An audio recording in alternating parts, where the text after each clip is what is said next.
Most people think the end is far away, that there's always more time, tomorrow, next month, next year. So they run, chase, trade the hours of their life for money, applause, shiny things. But what if life whispered, "Your hourglass is almost empty. Now what?" This is the story of a man who thought he had everything, until he found out he had nothing at all. Vikram Shetty had it all, or so it looked.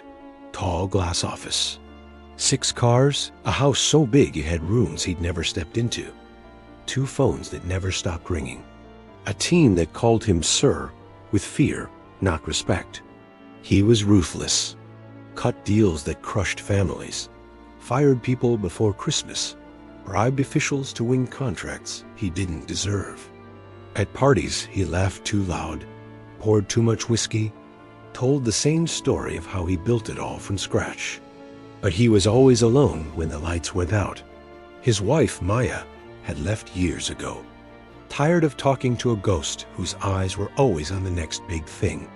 His son, Arav, now 19, barely spoke to him, except on birthdays when Vikram wired money into his account like an awkward apology. And Vikram convinced himself it was worth it. They'll thank me later when they see what I've built. One day I'll rest. Just not today. It started with a headache, sharp and sudden, like a needle behind his eye. He ignored it, swallowed pills, drank more coffee, kept going. Then came the blurred vision, the dizziness, the collapse in the boardroom while shouting at a junior executive. A hospital, machines, tests. He lay on a cold bed, staring at the ceiling while the doctor spoke softly, carefully, like someone trying to break a glass without shattering it. "Mr. Shetty, the scans show a malignant tumor in your brain. It's advanced, aggressive." Vikram laughed. A raw, ugly sound that filled the room and then died. "A month? I'm not done. I have deals, meetings. I'm supposed to." The doctor's eyes said what the words didn't. It doesn't matter now. That night, he sat by the hospital window, staring at the city that once looked like a kingdom he owned. He thought of the meetings, the contracts, the people he'd stepped over.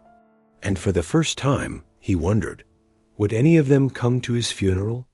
He took out his phone, dozens of messages. "Where's the report? Are we closing the deal?" But no. "How are you?" He switched it off. Outside, he saw a young nurse laughing with a janitor over tea. Just laughing, for no reason but life. And he realized, when was the last time he'd laughed like that? He left the hospital the next morning against advice. He didn't want to die in a white room that smelled like bleach and sadness. He went home, the big, cold mansion. He called Maya. When she answered, silence fell between them, thick with years of anger and absence. "Maya, it's me." "I know. What do you want, Vikram?" "I'm dying." The words fell out like stones from his chest. She didn't speak for a moment. "What do you mean?" He told her everything, the tumor, the month, the regrets. When he finished, she sighed. Not cruel, just tired.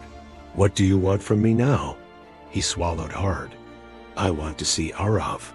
I want to see you. Just once. I know I don't deserve it, but..."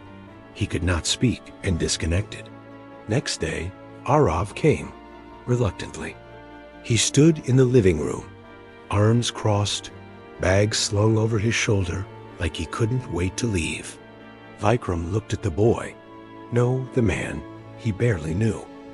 "I'm sorry." Arav laughed, cold, broken. "Sorry? For what? Missing my childhood? Missing my school plays? Missing me? You don't get to be sorry now, Dad. You spent your life chasing everything but us." Vikram felt the pain sharper than the tumor. "You're right," he whispered. "I did, and I regret it every second now."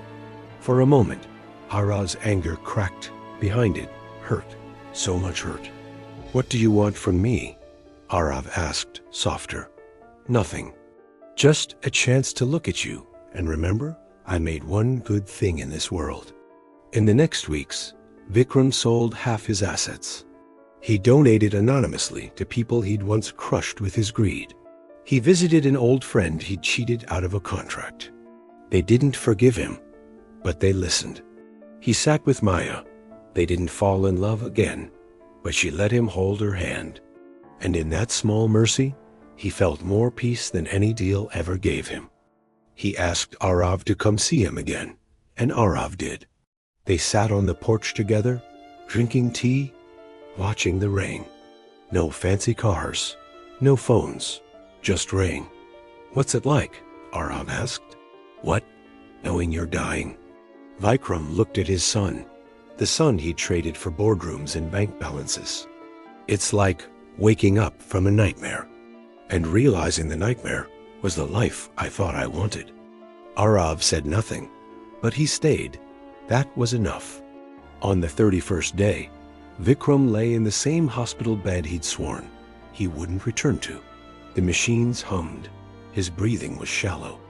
Maya sat beside him. Arav held his hand.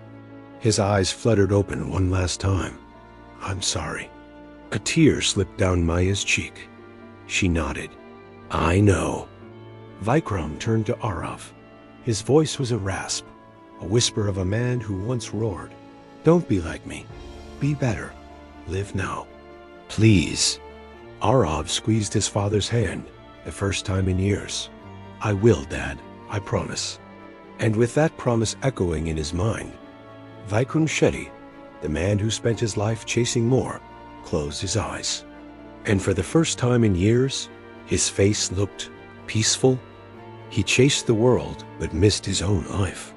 He traded sunsets for boardrooms, laughter for profit, love for power. But in the end, the only thing he wanted was what he could have had all along. Don't wait for your own diagnosis to wake you up. Don't wait to say sorry, to say I love you, to laugh for no reason, to live for real. Because your 30 days, they're now. Use them well. If this story touched you, comment below. I choose to live now. Subscribe for stories that open your eyes and remind you what really matters. Share this with someone you love before it's too late.